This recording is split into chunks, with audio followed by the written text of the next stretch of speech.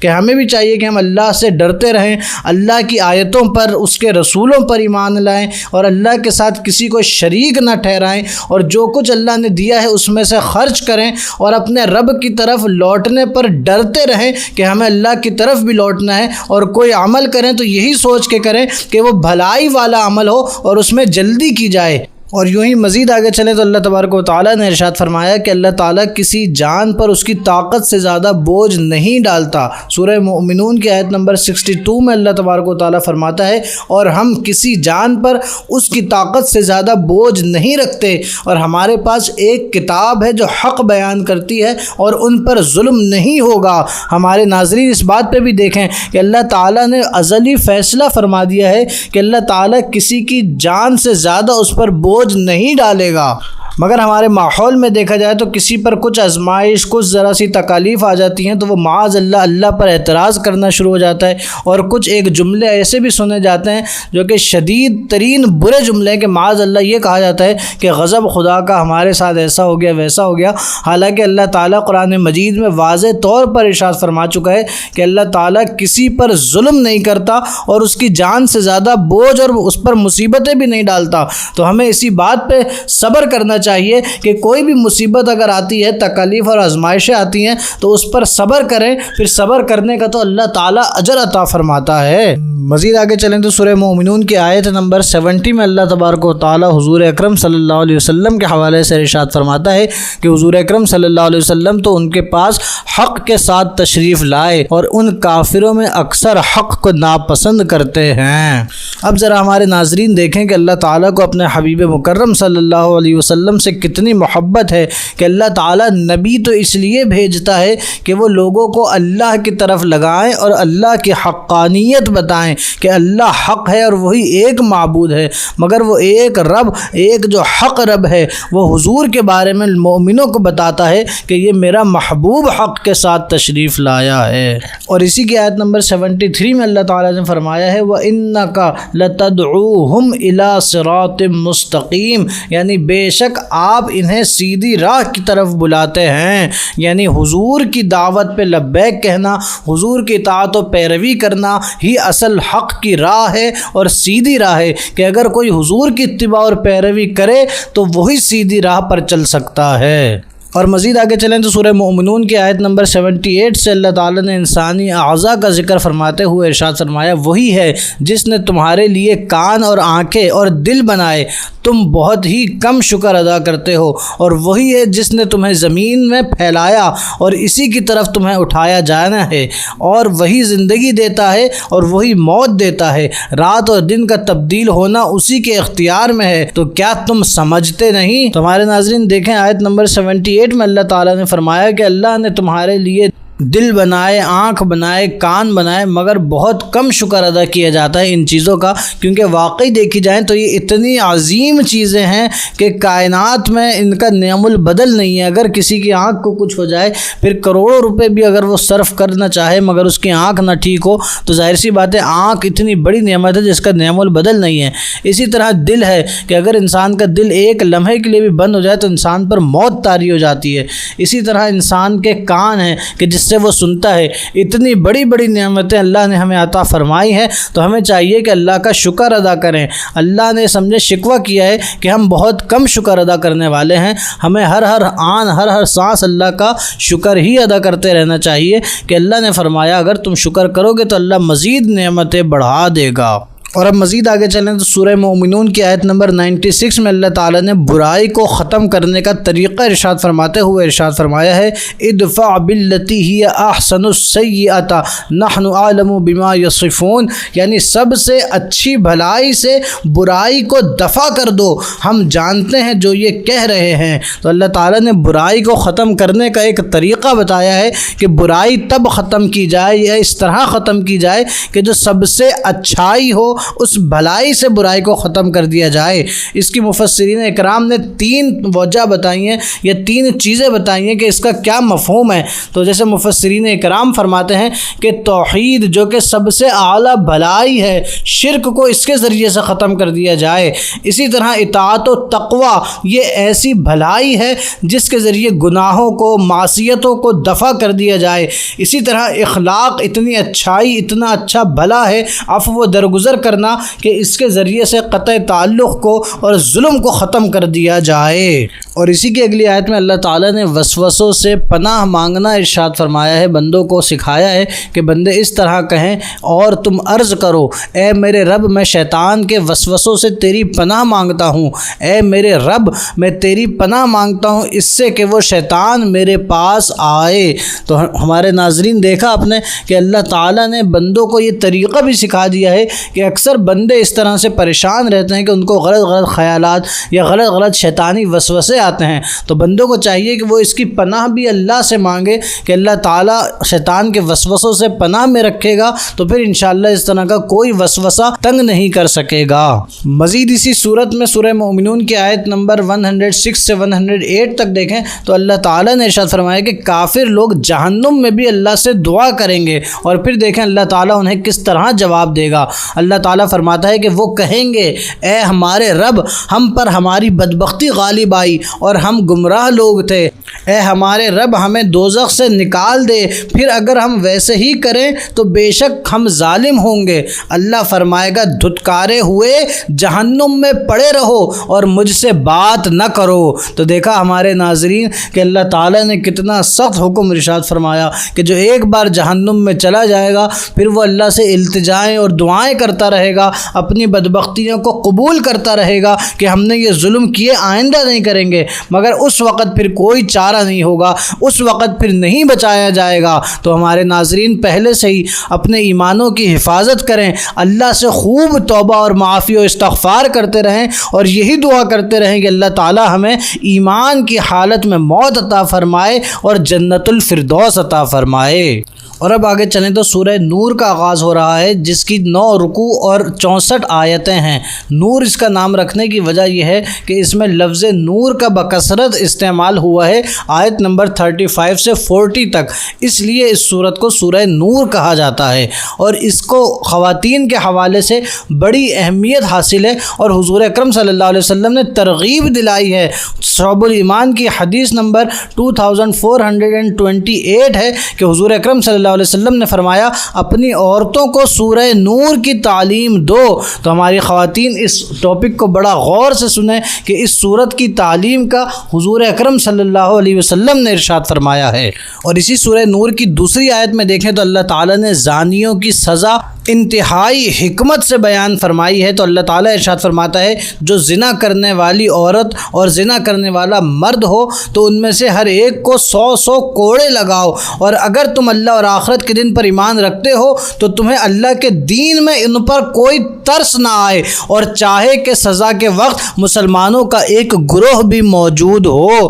ہمارے ناظرین دیکھا آپ نے اللہ تعالیٰ نے کس حکمت سے یہ سزا تعینات کی ہے اور مسلمانوں میں رائج کی ہے اور کہا ہے کہ اس وقت مسلمانوں کا ایک گروہ بھی موجود ہو۔ اب جب مسلمانوں کا کوئی گروہ اس وقت موجود ہوگا جب زنا کرنے والوں کو سزا دی جا رہی ہوگی، تو اس سے سوچیں کہ جو مسلمان ہوں گے وہ اس سے عبرت حاصل کریں گے اور آئندہ خود وہ گناہ ہرگز نہیں کریں گے، تو اس سے معاشرے میں زنا کا خاتمہ ہوگا۔ تو اگر مسلمانوں میں اسلامی سزائیں رائج ہوں تو یہ اتنی عظیم سزائیں ہیں کہ جو ماحول کو اتنا اجلا کر دیں گی کہ آئندہ پھر کوئی بھی ان جرموں کی طرف نہیں جائے گا جن کی سزا اسلام نے مقرر کی ہوئی ہے۔ اور اب اسی کی اگلی آیت بڑے غور سے سنیں، خاص طور پہ ہماری ینگ جنریشن اس پر خوب توجہ دے کہ اللہ تعالیٰ نے کیا ارشاد فرمایا ہے کہ جو زنا کرنے والے مرد ہوں گے یا زنا کرنے والی عورتیں ہوں گی ان کا پھر رشتہ اللہ تعالیٰ کس سے جوڑے گا۔ اللہ تعالیٰ ارشاد فرماتا ہے زنا کرنے والا مرد بدکار عورت یا مشرکہ سے ہی نکاح کرے گا، اور بدکار عورت سے زانی یا مشرک ہی نکاح کرے گا، اور یہ ایمان والوں پر حرام ہے۔ تو ہمارے ناظرین اپنے آپ کو ہمیشہ زنا سے بچاتے رہیں اور اس کے قریب بھی نہ جائیں کہ اگر خدا نخواستہ کبھی یہ کر بیٹھے تو ایک بڑی محرومی اور بڑے عذاب کو دعوت دینا ہے۔ اور مزید آگے چلیں تو سورہ نور کی آیت نمبر 4 اور 5 میں اللہ تعالیٰ نے ماحول کی ایک اور بہت بڑی برائی کا ذکر کرتے ہوئے ارشاد فرمایا ہے۔ وہ برائی یہ ہے کہ آج کل الزام لگانا، کسی پر بھی تہمت لگا دینا، یہ بڑا عام سا اور معمولی سا سمجھ لیا گیا ہے، حالانکہ یہ کتنا سخت جرم ہے۔ اس حوالے سے اللہ پاک فرماتا ہے اور جو پاک دامن عورتوں پر تہمت لگائے پھر 4 گواہ نہ لائیں تو ان تہمت لگانے والوں کو 80 کوڑے لگائے جائیں اور پھر کبھی پوری زندگی میں ان کی گواہی قبول نہ کی جائے، اور ایسے لوگ فاسق ہیں۔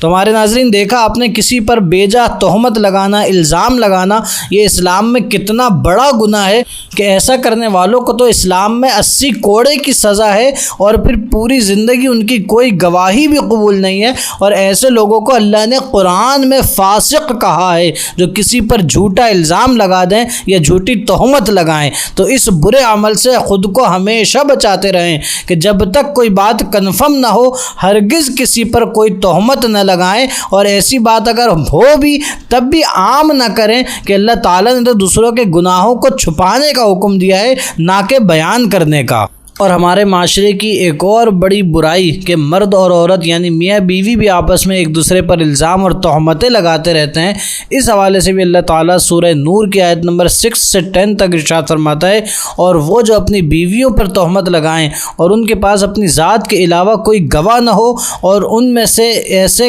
کسی کی گواہی یہ ہے کہ اللہ کے نام کے ساتھ 4 بار گواہی دے کہ بے شک وہ سچا ہے، اور 5ویں بار یہ کہے کہ اس پر اللہ کی لعنت ہو اگر وہ جھوٹوں میں سے ہو، اور عورت سے سزا کو یہ بات دور کرے گی کہ وہ اللہ کے نام کے ساتھ 4 بار گواہی دے اور یہ کہے کہ بے شک مرد جھوٹوں میں سے ہے، اور 5ویں بار یوں کہے کہ عورت پر اللہ کا غضب ہو اگر تو وہ جھوٹوں میں سے ہے۔ تو ہمارے ناظرین دیکھا آپ نے کہ جو لوگ میاں بیوی ہیں انہیں چاہیے کہ وہ بھی آپس میں ہرگز ایک دوسرے پر الزام نہ لگائیں کہ اگر ان کے الزام جھوٹے ہوئے تو ان پر پھر اللہ کی لعنت برسے گی اور اللہ غضبناک ہوگا کہ اگر میاں بیوی آپس میں بھی ایک دوسرے پر جھوٹے الزام لگائیں اور تہمتیں لگائیں۔ اور اب مزید آگے چلیں تو ایک انتہائی اہم واقعے اور حضرت عائشہ صدیقہ رضی اللہ تعالیٰ عنہ کی شان اور عظمت کے حوالے سے اللہ تعالیٰ نے ان کی براءت کا ذکر فرمایا ہے۔ تو وہ واقعہ کیا تھا، پہلے اس کا خلاصہ دیکھ لیتے ہیں۔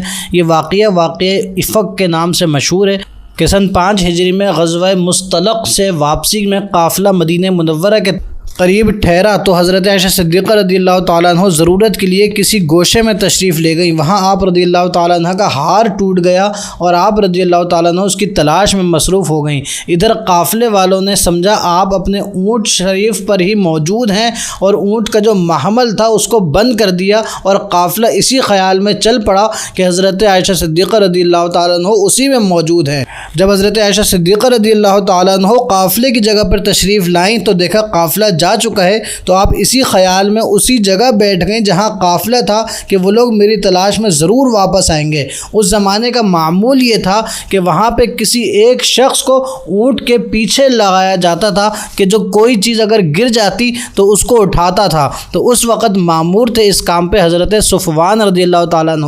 انہوں نے جب حضرت عائشہ صدیقہ رضی اللہ تعالیٰ عنہ کو دیکھا تو بآواز بلند پکارا کہ انا للہ و انا الیہ راجعون۔ حضرت عائشہ صدیقہ رضی اللہ تعالیٰ عنہ نے اپنا چہرہ مبارک کپڑے سے چھپا لیا اور حضرت صفوان رضی اللہ تعالیٰ عنہ نے حضرت عائشہ صدیقہ کو اپنی اونٹنی پر سوار کر کے قافلے پر پہنچا دیا۔ اس وقت جو کافر اور منافقین تھے انہوں نے معاذ اللہ حضرت عائشہ صدیقہ رضی اللہ تعالیٰ عنہ کے بارے میں بدگوئی اور تہمت لگانا شروع کر دی۔ اس دوران حضرت عائشہ صدیقہ رضی اللہ تعالیٰ عنہ بیمار ہو گئیں اور 1 مہینے تک بیمار رہیں، تو انہیں اس دوران یہ پتہ نہیں چل سکا کہ ان کے بارے میں یہ تہمت مشہور ہو گئی ہے۔ جب حضرت مصطح رضی اللہ تعالیٰ عنہ نے حضرت عائشہ صدیقہ کو یہ خبر دی تو آپ کا مرض اور بڑھ گیا اور آپ اس صدمے سے اتنا روئیں کہ آپ کے آنسو نہ تھمتے تھے اور ایک لمحے کے لیے بھی آپ کو نیند نہیں آتی تھی۔ اس حال میں حضور اکرم صلی اللہ علیہ وسلم پر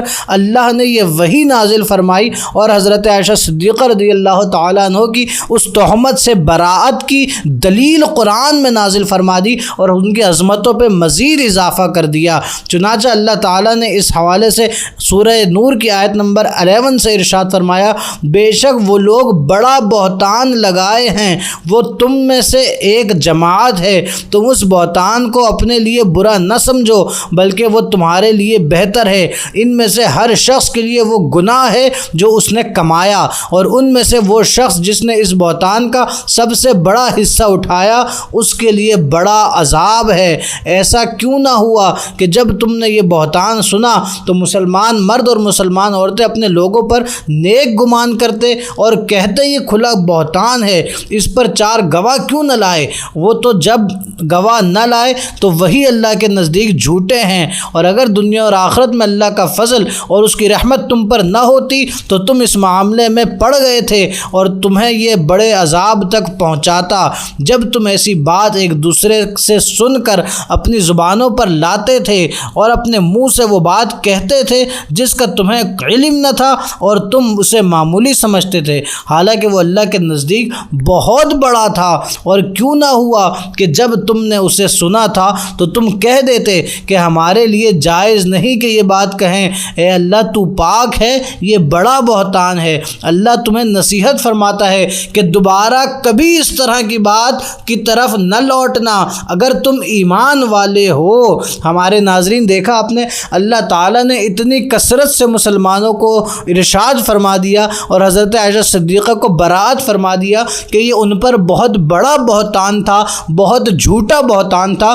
اور قیامت تک کے مسلمانوں کو یہ حکم دے دیا کہ دوبارہ کبھی اس طرح کی بات کی طرف نہ لوٹنا اگر ایمان والے ہو۔ یعنی حضرت عائشہ صدیقہ رضی اللہ تعالیٰ عنہ کی عظمت اور ان کی پاکی کے حوالے سے اللہ نے یہ آرڈر مسلمانوں کو دے دیا ہے کہ کبھی زندگی میں دوبارہ ان کی شان میں کوئی تنقیص نہ کی جائے۔ تو آج کل کے ماحول میں دیکھ لیا جائے کہ اگر کوئی بدبخت اور گمراہ شخص حضرت عائشہ صدیقہ رضی اللہ تعالیٰ عنہ کی شان میں کوئی نقص نکالتا ہے تو جان لیں ایسا شخص قرآن کے خلاف ہے، اللہ کے خلاف ہے، اور اللہ کے بتائے ہوئے فرمان کے مطابق وہ ایمان والا نہیں ہے، کیونکہ اللہ نے فرمایا اگر تم ایمان والے ہو تو دوبارہ کبھی ان پر کوئی تہمت نہ لگانا۔ اب اگر کوئی ایسی بدبختی کرتا ہے اور حضرت عائشہ صدیقہ پر معاذ اللہ کوئی اعتراض کرتا ہے تو جان لے ایسے شخص کو بے ایمانوں میں اللہ نے شامل کر دیا ہے۔ اور اب مزید آگے چلیں تو ہمارے ناظرین سورہ نور کی آیت نمبر 26 میں اللہ تعالیٰ نے ارشاد فرمایا ہے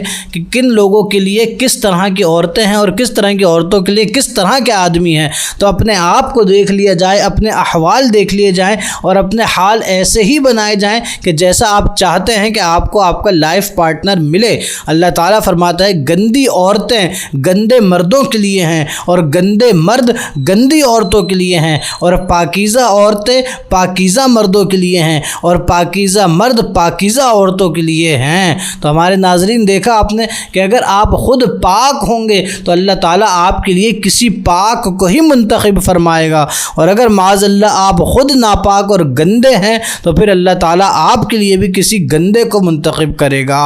اور مزید آگے چلیں تو سورہ نور کی آیت نمبر 30 اور 31 میں اگر دیکھیں تو اللہ تعالیٰ نے مومن مرد اور عورتوں کو کس طرح سے حیا اور شرم کا درس دیتے ہوئے ارشاد فرمایا ہے کہ مسلمان مردوں کو حکم دیں کہ اپنی نگاہیں کچھ نیچی رکھیں اور اپنی شرمگاہوں کی حفاظت کریں، یہ ان کے لیے زیادہ پاکیزہ ہے، بے شک اللہ ان کے کاموں سے خبردار ہے۔ اور اسی طرح اگلی آیت میں اللہ تعالیٰ نے فرمایا اور مسلمان عورتوں کو حکم دیں کہ وہ اپنی نگاہیں کچھ نیچی رکھیں اور اپنی پارسائی کی حفاظت کریں اور اپنی زینت نہ دکھائیں مگر جتنا بدن کا حصہ خود ہی ظاہر ہے، اور وہ اپنے دوپٹے اپنے گریبانوں پر ڈالے رکھیں اور اپنی زینت ظاہر نہ کریں مگر اپنے شوہروں یا اپنے باپ یا شوہروں کے باپ یا اپنے بیٹوں یا شوہروں کے بیٹوں یا اپنے بھائیوں یا بھتیجوں یا بھانجوں یا اپنی مسلمان عورتوں یا اپنی کنیزوں پر۔ تو ہمارے ناظرین دیکھا آپ نے کہ اللہ تعالیٰ نے مرد اور عورتوں کے لیے باؤنڈری بنا دی ہے کہ مرد بھی اپنی نگاہیں نیچی رکھیں اور خواتین بھی اپنی نگاہیں نیچی رکھیں، اسی طرح اپنی عفت عزت کی حفاظت بھی کریں اور اپنے پردوں کی حفاظت بھی کریں اور اپنی زینت بھی کسی غیر محرم مردوں کو نہ دکھائیں کہ اللہ تعالیٰ نے یہ سختی سے منع کیا ہے۔ یہ مرد اور عورت پر دونوں پر اللہ نے حکم نازل فرمایا ہے کہ مرد بھی نگاہیں نیچی رکھیں اور عورتیں بھی اپنی زینت غیر محرموں سے بچائیں۔ ایسا نہ ہو کہ عورتیں مردوں کے سامنے تو بالکل کالی کلوٹی اور بھنگن بن کر آتی رہیں اور باہر کہیں جانا ہو تو خوب سج دھج کے جائیں، یہ چیز اللہ کو بالکل ناپسند ہے، بلکہ اللہ کو وہ عورتیں پسند ہیں کہ جو زینت کریں تو اپنے شوہروں کے لیے کریں۔ اب مزید آگے چلیں تو سورہ نور کی آیت نمبر 35 میں اللہ تعالیٰ نے اپنے نور کا ذکر کرتے ہوئے ارشاد فرمایا اللہ نور السماوات والارض، کہ اللہ آسمانوں اور زمینوں کا نور ہے، یعنی اللہ آسمانوں اور زمینوں کو روشن کرنے والا ہے۔ اس کے آگے اللہ تعالیٰ نے فرمایا کہ اس نور کی مثال ایسی ہے جیسے ایک طاق ہو جس میں ایک چراغ ہے، وہ چراغ ایک فانوس میں ہے، وہ فانوس ایک موتی کی طرح چمکتا ہوا ستارہ ہے جو زیتون کے برکت والے درخت سے روشن ہوتا ہے، جو نہ مغرب والا ہے اور نہ مشرق والا ہے، اور اللہ تعالیٰ جسے چاہتا ہے اپنے نور کی راہ دکھاتا ہے، اور اللہ تعالیٰ لوگوں کے لیے مثالیں بیان فرماتا ہے، اور اللہ ہر شے کا خوب جاننے والا ہے۔ اور مزید آگے چلیں تو سورہ نور کی آیت نمبر 37 اور 38 میں اللہ تعالیٰ نے کیا خوب اپنے بندوں کو سکھایا ہے کہ جو لوگ تجارت کے نام پر اپنے کاروبار کے نام پر اللہ رسول کی خلاف ورزیاں کرتے ہیں، ان کے حوالے سے اللہ نے ارشاد فرمایا وہ مرد جن کو تجارت اور خرید و فروخت اللہ کے ذکر اور نماز قائم کرنے اور زکوٰۃ دینے سے غافل نہیں کرتی، وہ اس دن سے ڈرتے ہیں جس میں دل اور آنکھیں الٹ جائیں گے، تاکہ اللہ انہیں ان کے بہتر کاموں کا بدلہ دے اور اپنے فضل سے انہیں مزید عطا فرمائے، اور اللہ جسے چاہتا ہے بغیر حساب کے رزق عطا فرماتا ہے۔